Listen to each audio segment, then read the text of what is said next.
Ini Kanca Muda Jogja, mudah-mudahan sehat, bugar, bahagia apalagi gitu ya. Bahagia itu penting sekali. Terus apalagi ya? Bersyukur. Nah, minggu lalu kayaknya kita ngomongin bersyukur deh. Tidak iri-irian gitu. Kita hari ini masih ngobrol lagi di Sasi Soma sana sini soal agama nih Kanca Muda Jogja yang mau dengerin. Sok atau dikerasin radionya, kencengin ya, ada kencengin banget biar tausiah-tausiahnya Pak Ustadz itu masuk gitu ya. Terus apalagi kalau Kanca Muda sambil beraktivitas gitu ya, biar tetap bisa denger sambil aktivitasnya jalan gitu, boleh banget dikencenginnya lebih lagi. Sampai tetangga marah. Ya ampun, jangan dong. Oke, kita akan tanya Pak Ustadz nih yang sekarang udah standby buat temenin Ella gitu ya, dan udah siap untuk tema yang seru pastinya. Assalamualaikum Pak Ustadz. Assalamualaikum warahmatullahi wabarakatuh. Alhamdulillah sore hari ini kita kumpul kembali di 10 Muharram, di mana saya ucapkan selamat berpuasa kepada rekan-rekan yang menjalankan puasa syuro. Dan di 10 Muharram ini kenapa disunahkan berpuasa? Pahalanya menghapus dosa setahun yang lalu. Dan kemudian yang keren adalah di 10 suro ini kenapa ada puasa? Itu untuk merimain kembali di mana di 10 Muharram ini banyak peristiwa ajaib. Intinya Allah memberikan pertolongan. Dan bisa dilihat bahwa seakan-akan Allah ingin bilang, hei manusia, hei hamba-hambaku, selagi engkau yakin kepadaku, percaya kepadaku, engkau minta pertolongan kepadaku, akan aku tolong. Jadi kemarin Habib Novel ketika di JEC beliau sempat mengatakan bahwa antum yakin gak dengan pertolongan Allah, gitu kan pertanyaannya. Yakin Ustadz, yakin Bib, gitu kan. Kalau antum yakin, pernah belum keyakinannya dipakai? Ini ngampleng kan. Kamu bisa tanya nggak? Jadi ditanyain, kamu yakin nggak sama pertolongan Allah? Yakin aku, gitu kan. Pernah dipakai belum keyakinannya itu? Kan selama ini kan yakin karena mungkin belum pernah melewati masa yang sangat sulit ya. Dan kemudian dia belum merasakan, seakan-akan sebetulnya gini.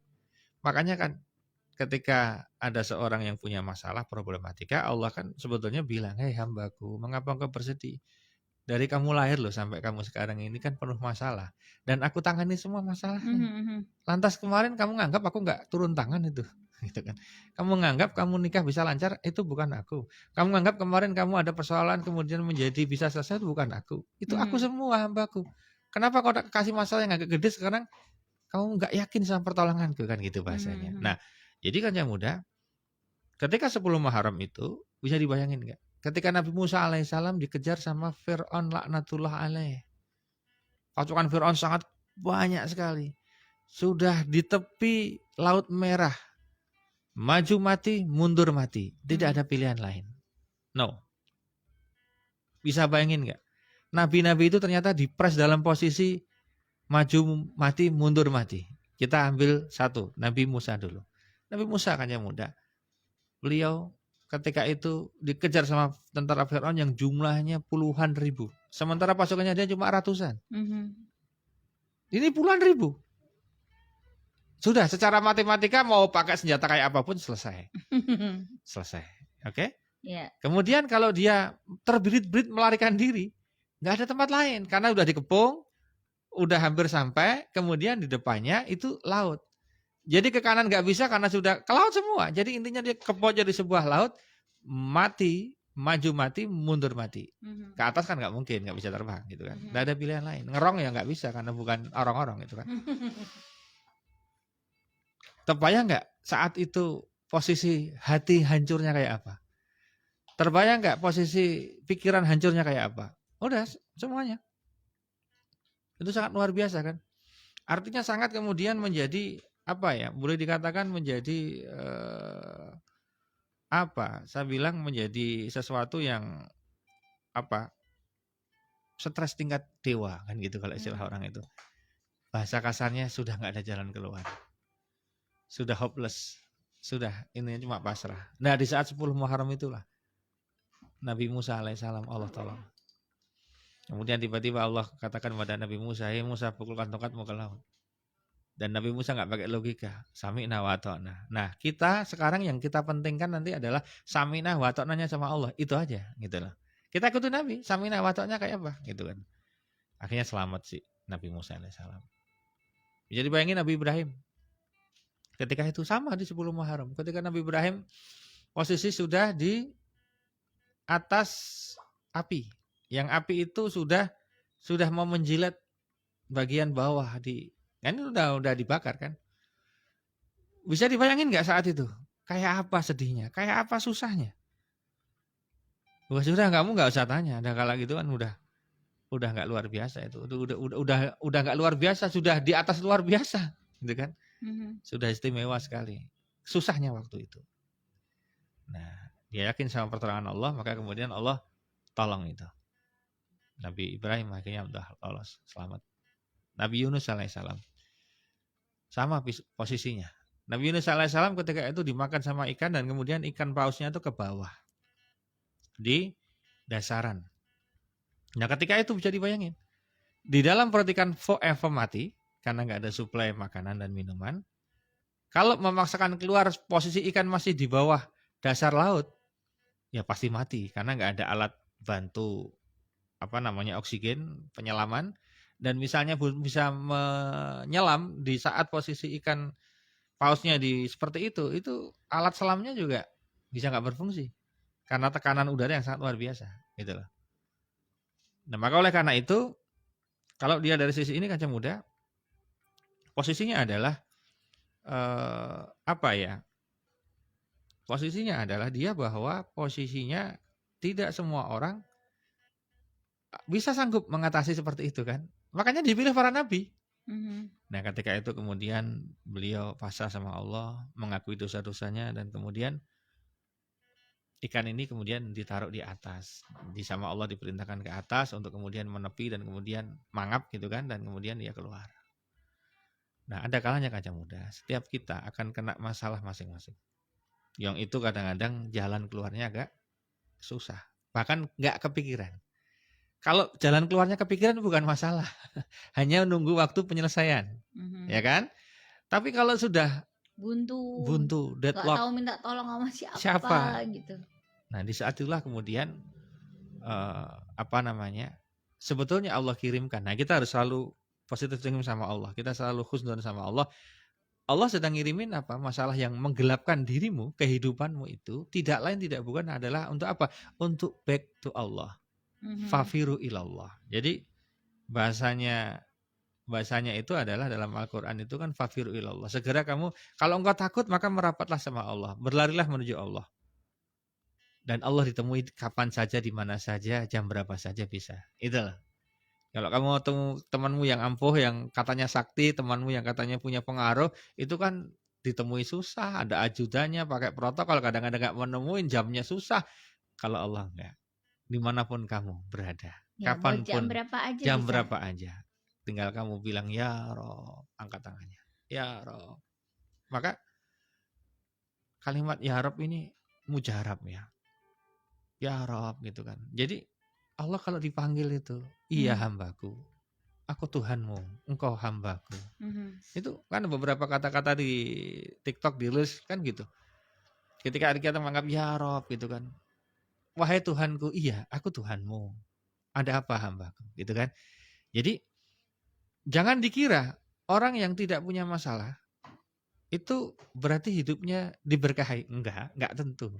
Aja gini loh, ketika orang merasa landai-landai saja, itu bisa jadi dia tidak dihitung.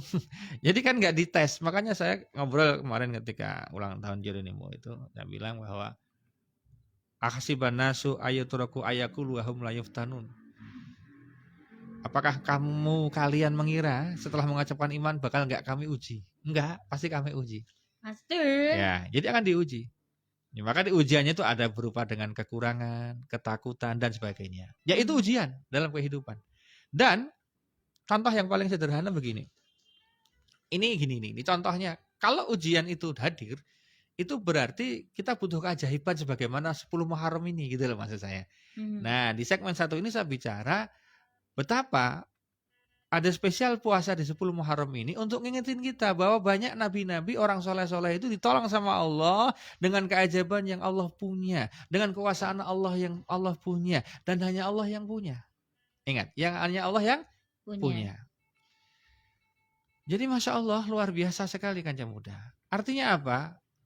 Kita seringkali kan merasa kalau kita sombong, ciri orang sombong itu nggak pernah berdoa. Makanya ketika nggak pernah doa itu bisa kedua kemungkinan. Sama Allah akan diuji dengan sangat berat biar dia berdoa, atau sama sekali dia dicuekin sakarepmu. Itu bahaya. Jadi jangan dikira ketika kita nggak pernah berdoa, nggak pernah wir, nggak pernah zikir, kita lancar jaya kehidupannya. Itu istidrat sebetulnya. Itu semacam kayak, aduh dicuekin paling nggak enak kan? Dibiarin gitu sama Allah Dibiarin ya. gitu kan. Itu kan paling berbahaya. Jadi dia nggak dingin sama Allah. Jadi apa? Intinya gini, di 10 Muharram ini kita diingetin sama Allah bahwa posisinya dalam kehidupan ini hanya Allah yang bisa bantu, hanya Allah yang bisa nolong. Perkara kemudian Allah nolongnya itu kemudian wasilahnya orang. Ada orang nolong kamu, ada orang bantu kamu, ada situasi yang membantu kamu. Itu Allah perintahin gitu loh, Lah. Jadi jangan bilang langsung gini, wah makasih loh, Lah. Kalau enggak kamu tolong aku jadi apa waktu itu? Itu dosa, syirik besar. Harusnya alhamdulillah ya Allah, alhamdulillah ya Allah. Kalau waktu itu kamu enggak ada gimana, Lah? Alhamdulillah ya Allah. Jadi alhamdulillah itu enggak berhenti-berhenti. Dan bilang alhamdulillah ya Allah, karena pertolonganmu itu elak mau nolong saya ya Allah. Nah, alhamdulillah karena pertolonganmu itu ya Allah, engkau gerakkan elak menolong aku ya Allah. Gitu lah. Itu harus ada. Jadi apa ya? Boleh dikatakan gini, dalam situasi apapun kita harus sadar bahwa tidak satu pun bencana itu menimpa manusia kecuali biiznillah, kecuali dengan izin Allah itu. Nah, jadi ketika itu dengan izin Allah, maka tidak akan menimpa orang ketika Allah nggak ngizinin. Kalau Allah sampai ngizinin, berarti Allah itu harus punya skenario. Itu aja. Misalnya tiba-tiba Ella ada problematika yang sangat bikin Ella itu pusing. Mungkin hanya pusing, sakit hati tingkat dewa. Wah, iya. Kecewa tingkat istimewa. Wow. Nah, itu kalau sampai nimpa Ella, serius ditimpa dan nangis, Ella akhirnya berhari-hari dia nangis gitu, ya Rob, ya Rob, ya Rob, gitu nangisnya sampai terseduh-seduh gitu kan. Berarti Allah skenario biar Ella biar nangis. Biar nangisnya sama Allah. Biar hatinya itu lembut. Karena orang kalau punya masalah terus lembut hatinya. Jadi ciri orang kalau punya masalah emosi, itu masalah itu adalah azab. Itu adalah masalah itu adalah peringatan keras. Kalau punya masalah hatinya jadi lembut. Lembut itu karena kemudian dia nggak banyak bicara. Dia banyak diam, dia banyak istighfar, dia sedikit-sedikit nangis, dia sedikit ingat dosa. Itu berarti masalah itu sedang nyuci dosanya. Tapi kalau punya masalah, siapa berani sama gue? Ajar kalian semua. Wah, udah lain itu. Itu udah lain, ya. Nah, jadi boleh dikatakan di 10 Muharram ini banyak orang yang sudah berpuasa, yang kelihatan, ada yang enggak juga, enggak apa-apa karena ini juga sunnah, tapi kalau puasa ya alhamdulillah. Itu seakan-akan Allah bilang kepada kita sebagai hamba-hambanya, hei hamba-hambaku, lihatlah para nabi-nabiku penuh dengan persoalan dalam kehidupannya. Ada yang semuanya sudah bahasa, kan ketakutan terbesar manusia itu kan mati. Ya, mati. Nah, mati gak bawa amal, wah repot banget kan itu. Takut sekali kan. Ya, nah, pasti. Maka ketika orang itu dihadapkan pada kematian kan takutnya tingkat dewa. Nah, ketika itu ada pertolongan dari Allah sehingga dia selamat, nyawanya selamat, itu kan anugerah terindah yang sangat luar biasa. Nah, Allah seakan-akan ngasih pesan bahwa banyak persoalan ini kan. Nabi Musa hampir mati waktu itu. Nabi Ibrahim hampir mati waktu itu, oke? Nabi Yunus hampir mati, oke? Yeah. Bahkan Nabi kita Nabi Muhammad SAW di banyak musuhnya berperang seperti itu sama kan? Taruhannya apa? Nyawa, ya kan? Nyawa. Ketika berperang itu kan nyawa. Allah selamatin semuanya, itulah. Nah, gitu kan? Berarti apa? Kalau kita ingin diselamatin sama Allah, maka kita ikuti ala-ala Nabi, ala-ala Rasul, agar Allah turunkan keselamatan untuk kita, perlindungan untuk kita. Ya, jadi para Nabi ini melakukan amal, melakukan sesuatu sehingga Allah tolong gitu kan, Allah kasih bantuan gitu lah. Ya, dan ada yang bilang kan gini, ketika orang datang ke temannya saya gitu kan, terus siapa gitu misalnya, kan ada nih yang waliullah itu kan, ada Mhm. yang datang ke temannya wali, kemudian dia bilang, ya Syekh, ya wali tolong doain saya begini-begini, tolong saya didoain gitu kan. Kata walinya, tak doain, tapi kalau bisa kamu minta doa satu wali ini wali ini 100 kali saya. 100 kali saya ini mustajabnya doa. Ada wali ini. Oh di mana saya? Dekat sama kamu. Namanya wali murid gitu kan. Ya, jadi orang tuamu sendiri itu adalah wali. Jadi yang masih punya orang tua sehat, masih hidup gitu aja. Walaupun dah sakit, dah sepuh, minta doanya. Karena doanya itu ajaib dan bisa mengubah keadaan. Amin. Itu. Jadi itulah situasinya Kanjeng Muda. Oleh karena itu saya berpesan betul kepada diri saya pribadi dan kepada jamaah hadirin Kanjeng Muda Sasi Soma. Jadi kan momentum 10 Muharram ini adalah bahwa ada waktunya Kanjeng Muda. Aha. Kita harus enggak usah nunggu punya masalah kalau bisa. Tapi kita minta sama Allah terus. Minta asuransi lah. Bahasa kasarnya kalau enggak punya masalah, merasa enggak punya masalah selama ini masalahnya lancar-lancar aja. Tolong tetap dekati Allah agar apa? Agar masalahnya enggak dikasih yang berat. Kalau ada masalah berat, ya mau ndak mau itu skenario Allah. Dan tidak ada skenario Allah itu yang sia-sia. Tidak ada skenario Allah itu yang tidak ada hikmahnya. Yang Itu aja. zong itu nggak ada. Nggak ada, pasti ada. Yang nggak bisa diputar nggak? Ya, itu kan. Ya. Ya, jadi apa ya? Boleh dikatakan ketika orang punya masalah yang berat sekalipun, sampai akhirnya dia merasa ya Allah kapan ini berakhir, gitu kan? Nah itu sebetulnya almost there kata Ustadz Hidayat. Kamu hampir sampai, sabar. Kamu hampir sampai. Kamu nggak usah bilang kapan ini selesai. Loh, ini wajar sebagai manusia itu tanya ya Allah ini kapan ujiannya selesai ya Allah, gitu kan? Ternyata yang tanya gitu bukan kita doang.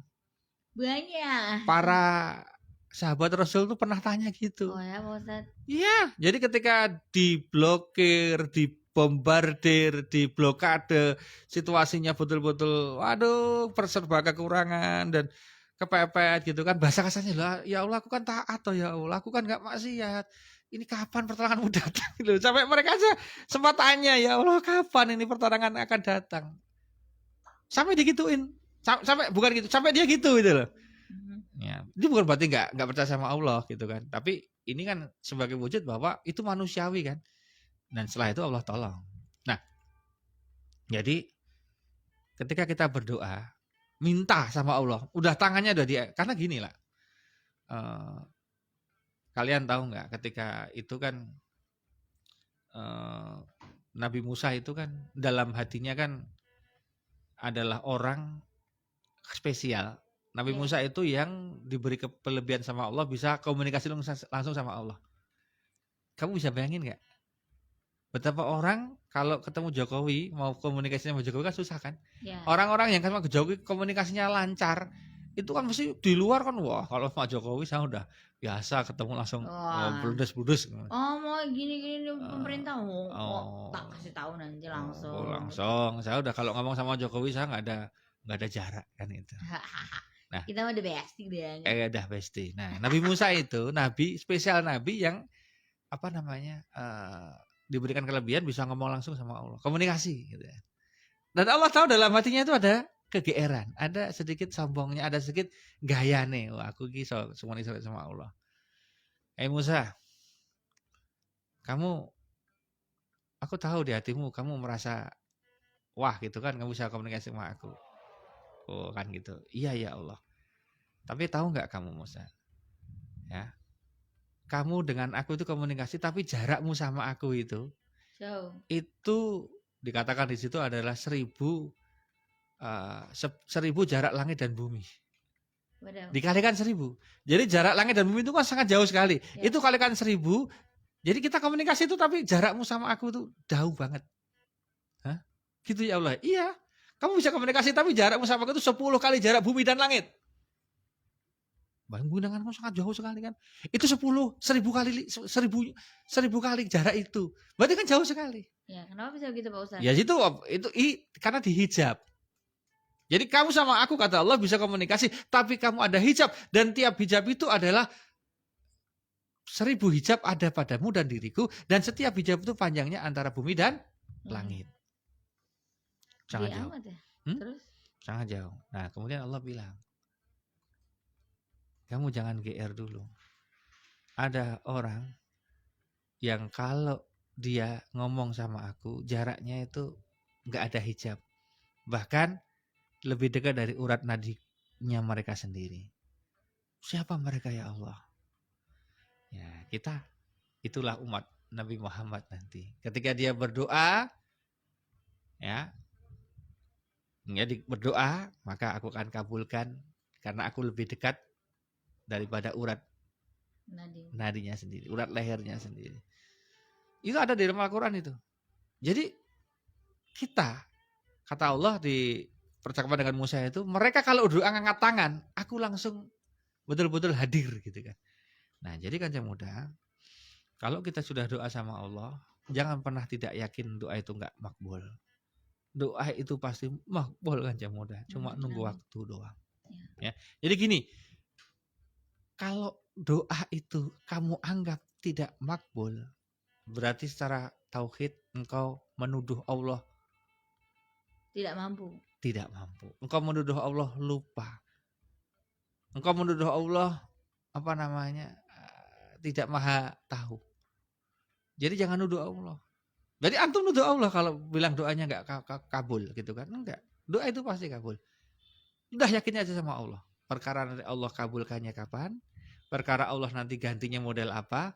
Perkara Allah nanti tunda atau ganti, itu urusan Allah. Tapi Allah enggak mungkin ngecewain hambanya. Loh kita itu loh dalam kehidupan itu yang dipepet sama Allah itu biar kita doa kok. Kan orang kalau kepepet terus mojo, sering di masjid, berdoa. Itu kan sebetulnya cara Allah untuk maksa orang berdoa gitu kan yang mudah. Nah, jadi di 10 Muharram ini mari kita sama-sama introspeksi diri, mawas diri dan yakin bahwa Allah Subhanahu wa taala akan memberikan pertolongan. Amin. 106.1 Jeroni Waterall Son of Jogja. Masih barengan sama El Arlika nih kan coba Jogja. Dan kita ngomongin 10 Muharram. Beneran ya? Di mana peristiwa di sini? Kalau di sini Pak Ustadz saya baca tuh ada 20 peristiwa. Boleh saya bacain nggak Pak? Ya, silakan. Banyak banget tadi. Jadi yang pertama adalah diterimanya taubat Nabi Adam alaihissalam setelah diturunkan dari surga. Diturunkan Nabi Nuh alaihissalam dari kapal setelah banjir bandang. Diselamatkan Nabi Ibrahim alaihissalam dari bakaran api Raja Namrud. Dikeluarkannya Nabi Yusuf alaihissalam dari penjara. Dikeluarkannya Nabi Yunus alaihissalam dari perut ikan Nun. Tadi udah ya itu dibahas. Sembuhkan Nabi Ayub alaihissalam dari sakit kulit yang berkepanjangan. Ini tadi belum ya Pak Ustadz? Disibakkan itu kan pasti dia geli banget ya, bertahun-tahun tidak bisa disembuhkan. Belum ada dokter canggih apalagi di saat itu, dijauhi banyak orang, baunya nggak enak. Waduh, itu juga kondisi yang benar-benar wis embuh gitu. Iya. Pasti ya Pak Ustadz ya. Enggak usah ditanya kalau itu. Disibakannya lautan bagi Bani Israel yang melarikan diri dari kejaran Raja Fir'aun Mesir yang kejam. Wah, ini luar biasa juga.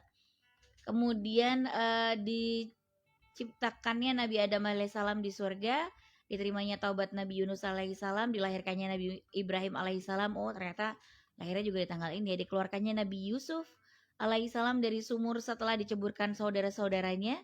Dipertemukan Nabi Yusuf alaihissalam dengan keluarganya kembali. Oh momentum sekali ya Pak Ustadz. Nabi Yusuf aja beberapa kali di tanggal yang sama. Berarti tanggal yang sama ya? Atau bulan ya? Ya sama 10 Muharram. Kan Muharram kan bulan. Oke. Terus tenggelamnya Firaun di dasar Laut Merah saat mengejar Nabi Musa alaihissalam. Diangkatnya Nabi Idris alaihissalam ke tempat yang tinggi. Diturunkannya kitab Taurat pada Nabi Musa alaihissalam. Disembuhkannya kebutaan Nabi Yakub alaihissalam dari wasilah pakaiannya Nabi Yusuf alaihissalam. Diampuninya Nabi Daud alaihissalam dari kesalahannya. Diberinya Nabi Sulaiman alaihissalam kekuasaan berupa kerajaan. Diangkatnya Nabi Isa alaihissalam ke langit setelah dikepung bangsa Romawi. Wow, oke. Diampuninya kesalahan. Ini peristiwa yang berbeda atau yang Sama. oh ya pasti itu. Ya kan bisa tahun kemarin, tahun ini gitu kan. Cara mikirnya gitu. Oh itu pasti tanggal itu. Iya, ulang Oke. tahunnya. Diampuninya kesalahan yang telah lewat dan yang akan datang dari Nabi Muhammad Sallallahu Alaihi Wasallam. Sallallahu alaihi. Wow. Oke kan yang mudah. Jadi kalau kita lihat dari sisi sisi cerita-cerita itu, pertama agar mendapatkan keajaiban dari Allah, kalau bahasa yang lebih halus, agar ditolong sama Allah, gitu kan, agar Ya. diberikan perlindungan sama Allah, pertolongan sama Allah, maka si kita sebagai manusia itu pertama adalah mengakui semua dosa. Maka kita bikin rumus pertama tobat nasuha. Ya. Jadi kita nggak usah nunggu sampai ada zina dulu baru menyesal dan tobat, Ya. tapi kita langsung saja. Kita biasain itu ketika kita pas bisa mandi dengan mandi besar, kita lalu ikuti dengan sholat tobat. Kita nawaitu kan mandi besarnya untuk sholat tobat. Misalnya sampai rumah, tapi yang penting nggak habis subuh, nggak habis asar ya. Habis subuh, habis asar nggak ada sholatnya. Jadi kita misalnya sholatnya pakai air hangat atau pakai heater, mandinya habis maghrib misalnya, atau pas maghrib adzan mandi gitu kan, habis adzan mandi atau menjelang adzan mandi, nanti habis mandi besar itu sholat tobat 2 rakaat, kemudian baru sholat maghrib, ya boleh-boleh aja. Atau sholat maghrib dulu, kemudian sholat sunnah habis maghrib, kemudian sholat sunnah tobat, itu nggak masalah. Jadi sholat tobat dulu kepada Allah.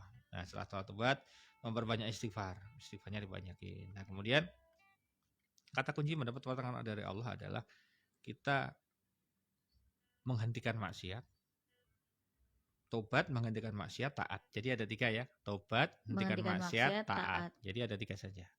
Jadi ketika ini kita lakukan, insya Allah pertolongan Allah akan turun.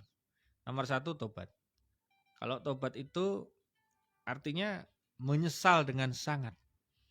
Diawali dengan mandi besar, dilanjutin dengan sholat tobat, istighfar komplit, kemudian ada penyesalan yang mendalam. Ini yang harus ada. Jadi kenapa orang tobat itu harusnya pakai nangis? Karena kalau dia nggak nangis berarti nggak ada kata menyesal. Ya. Makanya kalau saya susah nangis, Ustaz. Kapok lombok. Nih, gini. Ada pertanyaan dari Kaca Muda, misalnya. Ya. Kok saya susah nangis, Ustaz? Kok biasa aja ya? Kok bisa kok susah nangisnya, misalnya gitu. Nah, maka yang sangat bisa membantu kalau Anda susah nangis, maka cobalah ikut beberapa kegiatan mujahadah yang diadain berjamaah gitu kan, majelis zikir, majelis sholawat. Itu kadang-kadang nanti tersentuh karena auranya semuanya aura positif. Karena mungkin di rumah itu auranya penuh negatif. Makanya kamu keluar dulu, cari arah positif, baru nanti kamu masuk ke rumah. Gitu. Jadi ini kalau kemarin pengalaman saya ke Tasikmalaya, saya ikuti acara zikir mahsus namanya di pesantren Idrisiyah. Di sana ada Syekh Fatur Rahman gitu kan. Saya ikut di sana malam Jumat. Ya tadi malam ada itu. Setiap malam Jumat ada. Jadi beliau ya, kadang-kadang memimpin beliau, kadang-kadang senior yang lain. Tapi kalau pas beliau yang mimpin tuh waduh luar biasa. Yang lain juga bagus, Pak. Beliau itu kan grand Syekhnya istilahnya. Syekh Akbar lah bahasanya gitu. Jadi pada sana. Itulah. Itu ikut sana nggak ada yang nggak nangis lah. Nggak ada yang nggak nangis. Nangis semua. Karena situasinya sangat bagus sekali dibikin. Ya, selain situasi dan kondisi dan juga aura, itu kita akhirnya terbayang semua dosa-dosa kita, keluar semua air mata kita. Bahkan nangisnya itu ada yang gerung-gerung gitu. Jadi betul-betul kita dikeluarin lah semua semua beban kehidupannya itu dikeluarin. Nah makanya kalau kita susah nangis, nah saya rekomendasikan datang itu majelis wirid, majelis zikir banyak. Kamu cari-cari info aja di situ. Walaupun kamu nggak niat nangis, tapi nanti ketika baca sholawat, ketika astagfirullahaladzim, nanti tiba-tiba tetes gitu. Apalagi kalau sampai datang ke zikir mahsus di Tasikmalaya itu, udah itu insya Allah jaminan 100% nangis kamu. Nangis itu, karena di sana anak kecil aja nangis kok. Itu kan nangis semuanya. Ya, karena syekhnya itu kalau udah membawa wiridnya bersama-sama itu kemudian bilang mari kita ingat dosa-dosa kita, udah nangis semua itu. Nangis semua. Dan kayak anak kecil semua, ngerung-ngerung semua itu nggak karu-karuan. Sampai ada yang ngosek-ngosek dan sebagainya itu kan. Saya kalau kesana lagi ya bawa tisu itu. Repot. Karena habis banyak saya. Kemarin waduh lupa nih tisunya. Aduh gitu. Udah mana nggak cuma di mata, di hidung, Nah, wah ada macam-macam, itu. komplit. Kalau didiemin nanti bentuknya gila nih ya kan. Makanya kan harus bawa gitu kan. Ya. Jadi itu. Jadi pertama kita harus tobat nasuha akan dapat pertolongan Allah gitu kan. Seberapapun dosa kita tidak masalah. Insya Allah kalau kita niat tobat nasuha serius Allah akan ampuni.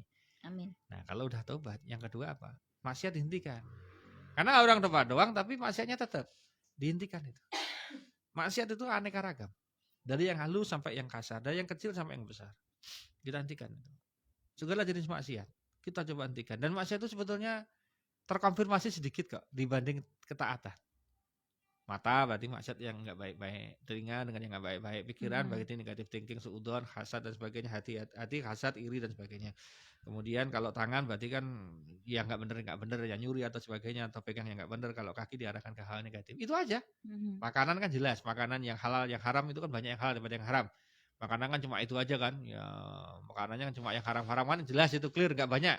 Yang halal masih banyak daripada yang haram. Minuman juga sama kan, minuman yang haram sama yang halal banyak yang halal gitu kan, selesai. Jadi kita harus hentikan semua, jangan ada yang masuk ke dalam diri kita yang haram dan tidak ada tindakan kita yang haram sehingga kita hentikan maksiatnya. Jadi Anda yang pemabuk kemudian berhenti mabuknya, harus keras. Ada yang narkoba berhenti narkobanya, ada zina berhenti zinanya, pokoknya semuanya dihentikan. Nah setelah dia berhenti taat, kemudian diganti dengan taat. Orang kalau udah gitu ininya taat. Taat itu apa? Indikasi taat pertama yang sangat sederhana adalah begitu azan dia sholat. Karena apa? Ibadah lain itu nyusul. Ngaji itu nyusul. Wirid zikir nanti insya Allah akan dapat. Kalau sholat begitu azan langsung sholat. Karena apa? Meeting sama Allah. Yang clear, jelas meeting sama Allah itu sholat. Yang lain iya, tapi sholat ini betul-betul undangan resmi. Undangan resmi. Kalau wirid zikir itu kan kita ngajuin proposal ketemu sama Allah.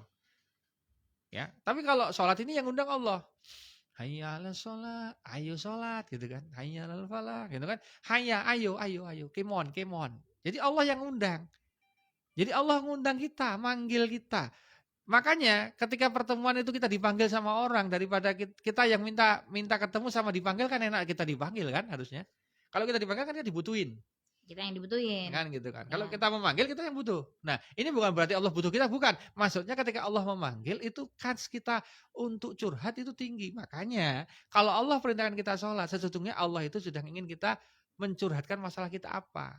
Makanya di balik perintah sholat itu bukan beban. Di balik perintah sholat itu Allah sedang ngomong, hei hambaku, kamu tadi malam punya masalah apa? Kalau belum tuntas, kamu curhat sama aku di subuh ini. Kamu ngomong pas sholat ini.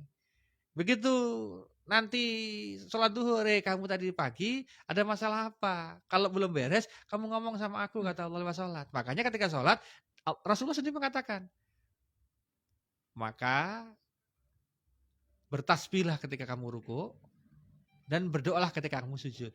Jadi perintah doa waktu sujud itu ada dan Rasulullah sendiri yang memerintahkan. Berarti sholat itu dari dulu saat-saat yang ditunggu para sahabat karena ingin curhat waktu sholat. Karena sebaik-baik sedekat-dekat posisi hamba dengan Tuhannya, dengan Allah itu ketika sujud. Makanya ketika sujud itu banyak yang dipanjangin. Itu bukan berarti bacaannya diperlama. Misalnya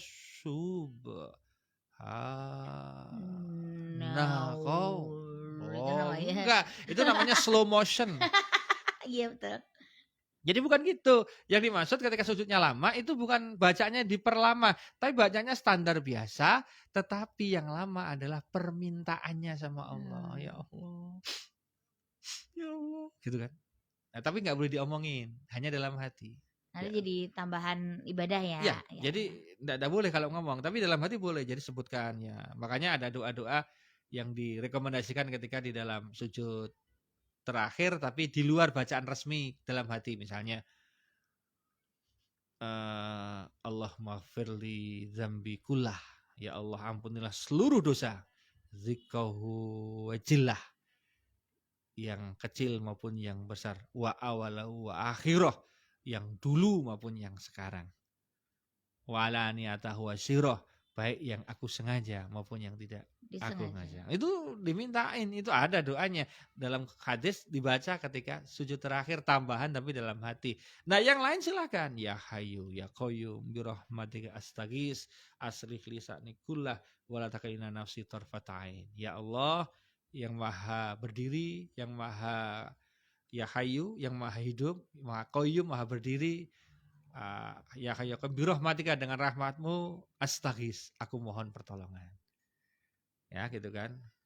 Wa aslih li sa'ni gitu kan. Dan jangan biarkan aku mengurusi masalahku sendiri. Bahkan jangan sampai tinggalkan aku sekejap mata. Kan udahannya keren. Terus Jangan justru biarkan aku mengurus masalahku sendiri. iya, Karena sebenarnya masalah datang dari Allah, yang nyelesain ya harusnya Allah. bahasanya Allah kan titip masalah ke kita. Kalau kita nyesain, kita pasti nggak bisa, ya Allah, itu soalnya dari panjenengan, yang punya bocorannya, jawaban jenengan, kunci jawabannya jenengan. Saya nggak bisa. Jangan saya tolong, jangan saya, ya jenengan aja yang menyelesaikan. Kalau saya nggak ada kapasitas. Oh iya. Nggak ada kapasitas. Betul. Kapasitasnya ini sudah di luar. Masalah rezeki itu jelas kapasitasmu, ya Allah. Masalah apapun itu kapasitas. Jadi jangan biarkan aku mengurusi urusanku sendiri, karena aku nggak bisa. Tuh. Kan gitu kan. Nah, itu doa. Ada doa yang lain kira-kira, Ustaz? Doanya aku nggak hafal. Indonesia saja. Pakai bahasa Jawa mawon boleh. Yang penting dalam hati, ya Allah. Pakai bahasa apa aja Allah paham, Ya Gajah Allah, Muda. ini saya tolong ya Allah, ini saya tolong ya Allah, gitu boleh, tapi dalam hati di apa namanya, diungkapin gitu ya. Nah, jadi gitu kan yang muda. Nah, ciri taat itu adalah dia segera ketika ada panggilan dari Allah Subhanahu wa taala. Jadi kan yang muda, semoga kita semua mendapatkan pertolongan dari Allah Subhanahu wa taala. Mari kita berdoa ketika ini sudah di asar, penghujung asar. Waktu mustajab doa di hari Jumat penutup asar, insya Allah mustajab. Kita doa untuk kancing muda yang ada di mobil dan di mana saja. Alhamdulillah minasyaitonirrajim. Bismillahirrahmanirrahim. Alhamdulillahirabbil alamin. Asyhadu an la ilaha illallah wa syarikalah wa asyhadu anna rasulullah shalli ala sayyidina Muhammad sallallahu Muhammad. La ilaha illallah azimul halim la ilaha rabbul arsyil azim la ilaha rabbus samawati wa rabbul ardi wa rabbul arsyil karim. Allahumma shalli wa sallim ala sayyidina Muhammadin qad qatilati atitni ya Rasulullah. Ya hayyu ya qayyum bi rahmatika astaghits aslih li sa'ni kullah wa la takilna nafsi tarfata'ain. Allahumma ighfir li dhanbi kullah dika huwa jilah wa awal wa akhirah wa laniyati wa syirah rabbana dhalamna anfusana wa illam taghfir lana wa tarhamna lanakunanna minal khasirin. Rabbana la tuzigh qulubana ba'da idh hadaytana wa hab lana min ladunka rahmah innaka antal wahhab. Rabbana la tu'akhidna in nasina wa akhtana. Rabbana la tahmil alaina isran kama hamaltahu 'alal ladzina min qablina. Rabbana la tuhammilna ma la taqata lana bihi wa'fu 'anna waghfir lana warhamna anta maulana fansurna 'alal qaumil kafirin. Rabbana atina fid dunya hasanah wa fil akhirati hasanah wa qina adzabannar. Alhamdulillahirabbil alamin. Teman-teman, terima kasih. Insyaallah kita sambung di yang lain. Begitu kan yang muda. Ketemu lagi minggu depan. Assalamualaikum warahmatullahi wabarakatuh, Kancah Muda.